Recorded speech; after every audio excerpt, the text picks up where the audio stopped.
Yeah, yeah. So if you've seen various things I've done, it's no secret that I do everything last minute because, what is time in our world, right?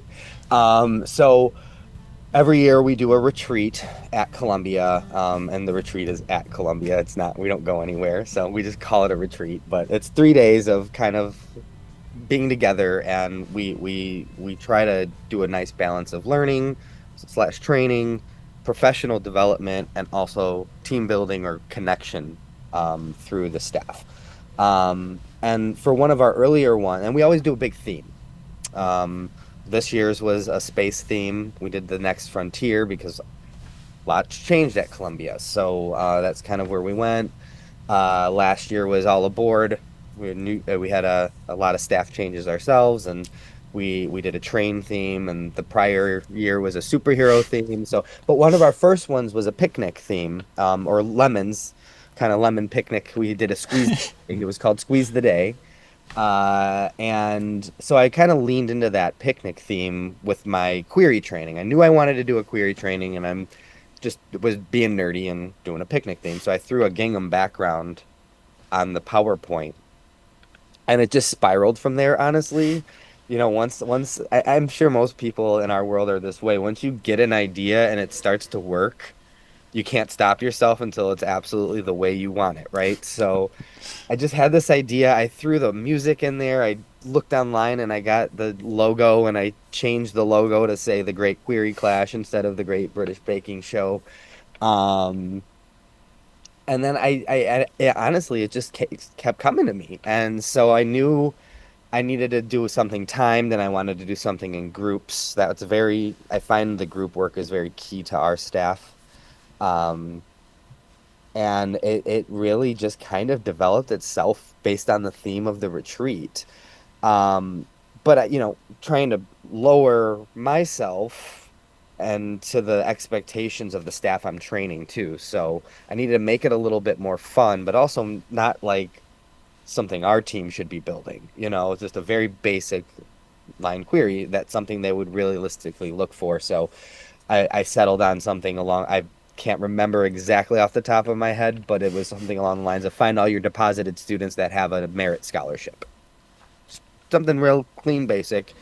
Gave them a list of exports as the ingredients, and then the recipe itself really walks them through how to build a query, but in a light way, right? It doesn't tell them what to do. It gives them like throw in a dash of demographic data. And now they got to go over to their exports and find all the demographic data and put it in there. Um, so, and then, it made it just kind of from there was like, well, we can judge them and score them and give handshakes to the perfected scores. And I actually went to the Slate Spirit Shop and bought a bunch of notebooks and pens, and that was the prize. So keeping it in the Slate world with the query training, but with the bigger theme, it resonated really well. People still talk about it. And so that kind of was one of my first kind of creative approaches to a training. And since then, everything I do for training with queries, which is the main thing we train on with our recruiters at this point, because they know Slate and then they know how to utilize it for the most part, um, really comes from some sort of creative aspect that's a theme based. When we did brief configurable joins trainings with my colleague Marty, which we did shameless plug, we did a behind the cubicle webinar with Slate. You can check out in the community. But Marty always calls himself Marty McFly. So I just leaned into that, and we did I was Doc Tom and he was Marty McFly, and he kind of took everyone who was still kind of stuck in the basic training, local queries, if we will. And I took everyone who was kind of ready for the future, and did some configurable joins trainings with, human chains and showing how to link and join from base to base by utilizing people, and had the lab coat, gotta go for it, right?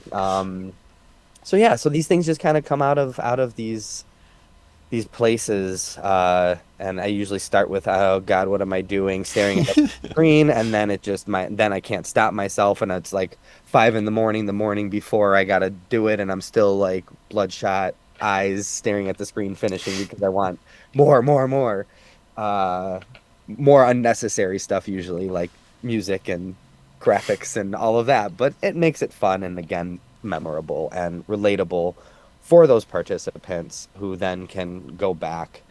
Um, and I mean, they usually come with the intended outcomes, like, which is the important thing, right? Okay, they're having fun, that's everything, but making sure they're retaining all of that we're sharing, and I find that it really does help. So I like to do Yeah, them. it's great flavor that everybody enjoys, but it does ultimately very much so serve the end outcome of getting people trained and they'll actually use this in the future. Exactly. So, two birds, it's fine. But so your sessions also highlight just an extremely deep understanding of the Slate backend as well. It's not just the theatrics of it. How important is presentation when teaching and building culture, though? And Yes. you've already talked about a lot of this, but